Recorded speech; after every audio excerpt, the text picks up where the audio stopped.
I'm standing looking out the window into my neighborhood and realizing how quiet the streets are these days.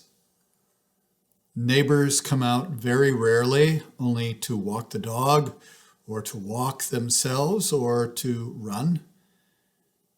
Occasionally, many birds are overhead, and you can hear them sing a new thing in the quietness and stillness of the day. Recently, I have been aware of how precious it is to have interaction with other people. Many times we do it, as you know, via these screens that we have. For some, that's a natural way of communicating. But for others of us, it is a secondary way of communicating. We communicate through screens, but we bear in our heart and our soul and the way we see the personal touch and communication we had when we are together. Recently, the church's meetings have begun again. The councils and committees are together. And the wonder of it all, and probably because we are all home, is that we show up. We're there together. Our calendars are getting busier and busier, but they've shifted to being online. But I'm aware that as I meet with people, that it is not the content that is so important, but it is the people, and that we are together, and that we seek to be together. And it reminded me of this psalm for this day. How good, very good, and pleasant it is when kindred live together in unity. It is like the precious oil on the head running down upon the beard of Aaron, running down over the collar of his robes.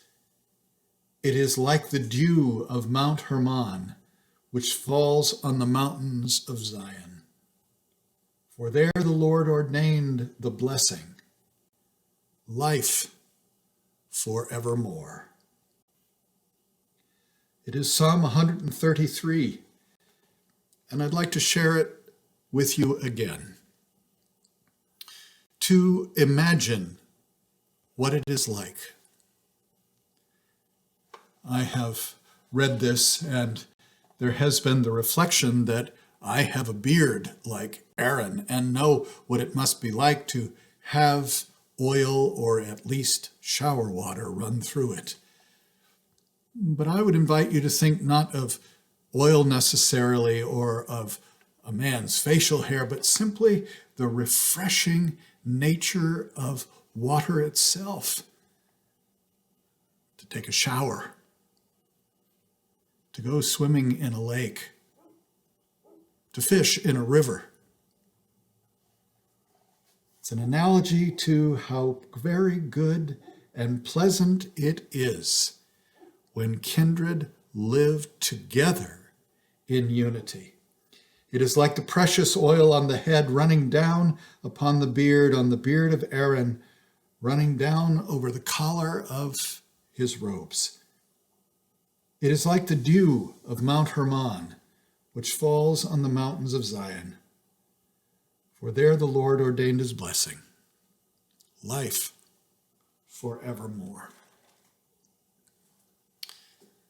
I simply want to give gratitude on this day that God has given us each other, and God has given us the capacity to live in unity with each other, and that is much preferred to anything else. To find that deep connection. And I am finding how precious those are in these days when we are socially separated from one another, is to find those deep connections of unity with one another and with the earth and with all things. This 133rd Psalm also led me to those feelings of unity that I had in a place of great disunity, because it takes me to Mount Hermon, to Zion, to Palestine and Israel, and to the church of Paternoster, the church that hallows there in all of the languages of the earth, on these beautiful mosaics on the wall, in every language, the prayer that Jesus taught us, a prayer of unity. Some will look at that prayer and they will look at it as a statement of faith, and so it is. Others will take it apart because the language is archaic and they are not quite sure that they can fully embrace it. But there is a reality when I have traveled throughout the world that when that part of a service comes, it is not the theology, but the unity. What was it that the disciples were asking Jesus? Teach us how to pray like that. To be unified with God, with one another, to know its wonder, to know that regardless of how broken we may be or how happy we may be, regardless, we can experience this most precious unity that God gives us. And so let us finish our devotions today to know how very good and pleasant it is when kindred live together in unity. And I will yearn to hear in the echoes of my mind and my soul the congregation of First United Methodist Church, all of the congregations in which I have prayed, all of the people of the earth, that we might pray together.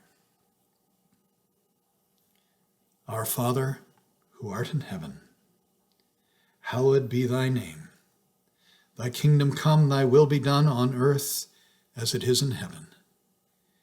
Give us this day our daily bread, and forgive us our trespasses, as we forgive those who trespass against us. And lead us not into temptation, but deliver us from evil.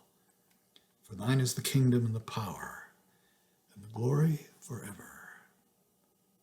Amen. My name is Mark Fowler. I'm the lead pastor at First United Methodist Church in Madison. And it has been my honor and privilege to pray with you today. God bless you. Amen.